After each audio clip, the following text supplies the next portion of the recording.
Brand में काफ़ी सारे DSLR हमें देखने को मिलते हैं। उनमें बहुत सारे स्पेसिफिकेशन देखने को मिलते हैं वीडियोग्राफी एंड फोटोग्राफी के लिए।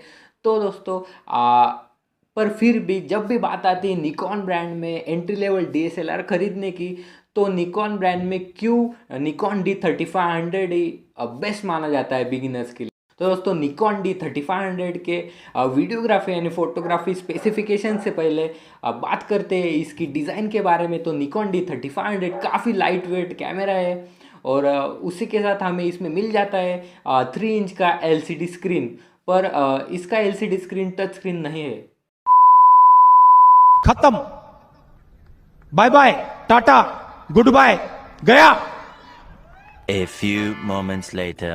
तो अब बात करते हैं निकॉन D3500 के फोटोग्राफी स्पेसिफिकेशंस के बारे में। तो निकॉन D3500 में हमें 24 मेगापिक्सल का इमेज सेंसर देखने को मिल जाता है और उसी के साथ इसकी आईएसओ बूस्ट रेंज की बात की जाए तो निकॉन D3500 में हम 100 से लेकर 250 से 100 तक मैक्सिमम आईएसओ बूस्ट कर सकते हैं, जो कि लो लाइट कंडीशन में बहुत यूज़फुल आपको होने वाला है। दोस्तों निकॉन D3500 में लो लाइट कंडीशंस में फोटोग्राफी काफ़ी अच्छी होती है बिकॉज ऑफ इसके आईएसओ की रेंज हमें ज़्यादा देखने को मिल जाती है।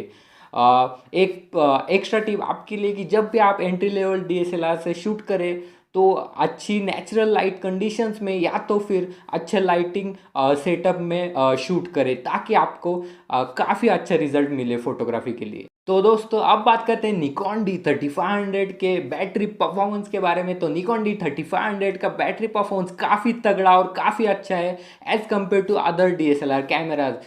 दूसरे DSLR कैमराज से सबसे ज़्यादा बैटरी परफॉर्मेंस निकॉन D3500 में हमें मिलेगा। निकॉन D3500 की फुल बैटरी चार्ज करने पर हम 1400 to 1500 शॉट्स क्लिक कर सकते हैं। तो अब बात करते हैं फोकस पॉइंट्स के बारे में। तो निकॉन D3500 में हमें 11 ऑटो फोकस पॉइंट्स देखने को मिल जाते हैं।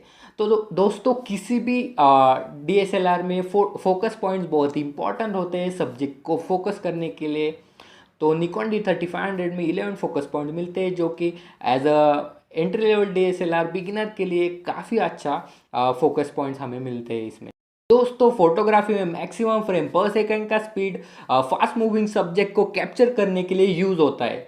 तो निकॉन D3500 में हमें फास्ट मूविंग सब्जेक्ट को कैप्चर करने के लिए 5 fps का स्पीड देखने को मिल जाता है, जो कि as a entry level DSLR beginner के लिए काफ़ी अच्छा है। अब बात करते हैं निकॉन D3500 के वीडियोग्राफी स्पेसिफिकेशंस के बारे में। तो निकॉन D3500 हम HD वीडियोस 60 fps में शूट कर सकते हैं, पर जब भी हम बात आती है फोकस ट्रांजिशन की, तो निकॉन D3500 काफ़ी ज़्यादा फोकस हंट करता है। जब भी हम निकॉन D3500 में फोकस शिफ्ट करते हैं तो वो ट्रांजिशन काफ़ी ज़्यादा स्मूथ नहीं है। अगर इमेज क्वालिटी की बात की जाए तो निकॉन D3500 में काफ़ी अच्छे आपको इमेज क्वालिटी मिलने वाले। ये आप पर डिपेंड करता है कि आप कौन सी सेटिंग्स के साथ फोटोग्राफी करते हो। तो दोस्तों निकॉन D3500 में काफ़ी ज़्यादा हमें फीचर्स एंड स्पेसिफिकेशन देखने को मिलते हैं, पर उसी के साथ निकॉन D3500 में एक ड्रॉबैक भी है जो अभी मैं आपको बताने वाला हूँ। तो निकॉन D3500 में हमें एक्सटर्नल माइक का सपोर्ट नहीं मिलता। निकॉन D3500 में हमें एक्सटर्नल माइक का पोर्ट नहीं मिलने वाला है। तो जब भी आपको यूट्यूब या किसी और प्लेटफॉर्म के लिए कंटेंट क्रिएशन करना है और अच्छी ऑडियो क्वालिटी चाहिए तो आपको एक्सटर्नल माइक का पोर्ट नहीं मिलने वाला है। पर दोस्तों चिंता करने की बात नहीं है, आपको मैं इसका एक सॉल्यूशन भी बताने वाला हूँ। तो दोस्तों आपको निकॉन D3500 में जब भी आप शूट करें तो वॉइस अलग से रिकॉर्ड करके बाद में उसे एडिट करके मर्ज करना पड़ेगा, तो आपका ऑडियो क्वालिटी अच्छा हो जाएगा। तो दोस्तों निकॉन D3500 की प्राइस रेंज की बात की जाए तो आपको ये ड्यूअल लेंस के साथ मिल जाएगा 40 to 43,000 रुपीज़ तक। तो दोस्तों काफ़ी अच्छा और बजट फ्रेंडली कैमरा है बिगिनर्स के लिए, और फोटोग्राफी के लिए तो ये बेस्ट कैमरा है निकॉन D3500।